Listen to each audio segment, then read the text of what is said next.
Hi, I'm Tony Lacantro. I'm at the RIU Good Oil Conference in Perth, and I'm joined today by Mr. David Maxwell, Managing Director of Cooper Energy, code COE.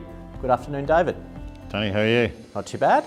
Now, Cooper has been one of the runaway success stories in the Australian oil and gas sector. I believe your market valuation has increased from around $60 million to around 700, and you've made the top 5. Now, the key is for investors, how is Cooper going to build on this growth? I'll answer that question in 2 parts. Firstly, safely complete the Sol project, which establishes for us a platform, an 8-9 year platform of very robust cash flow.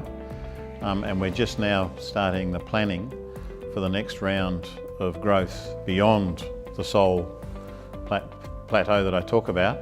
And that would include development drilling and exploration drilling and further projects in the offshore Otway and the offshore Gippsland.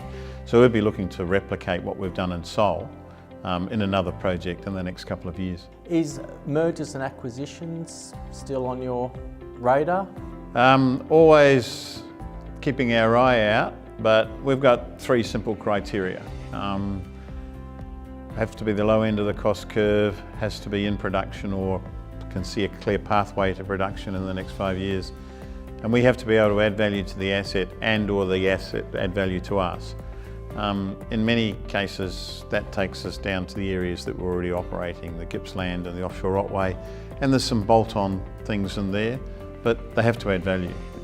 So we're not out there saying that we're going to grow through M&A, but if there's opportunities there that are going to add value, then we'll certainly pursue them. With your cash flow set to increase significantly, are you looking at paying a greater dividend ratio payout? We don't pay a dividend at the moment, but at some point in the future, I think it's a very sensible thing for the board to be considering. We have to have regard to the future capital plans, where the money can best be deployed to maximise value for shareholders.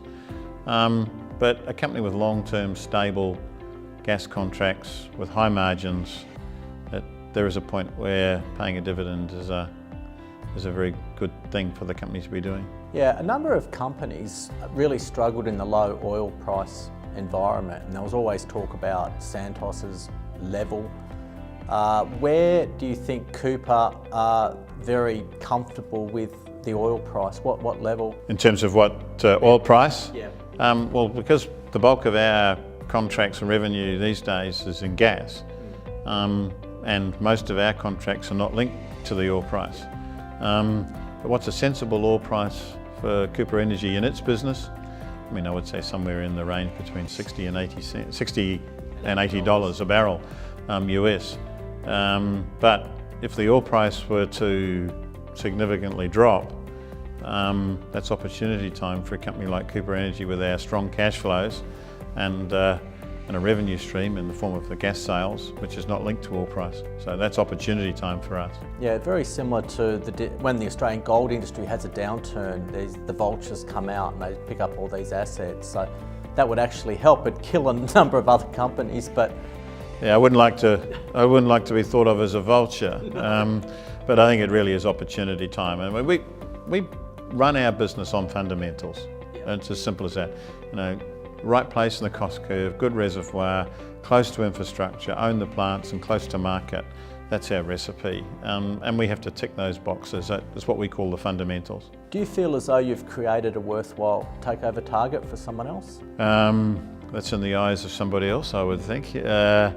Look, we've got a business to run, and we see a lot of upside value in the portfolio that we've got in front of us today.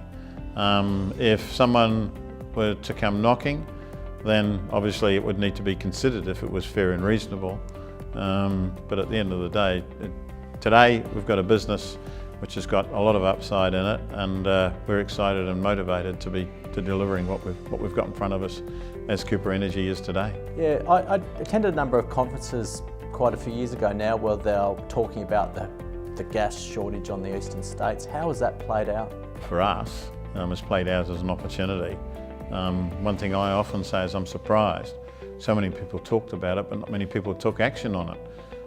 well, we talked about it and took the action, and that's how we're in the position we are today.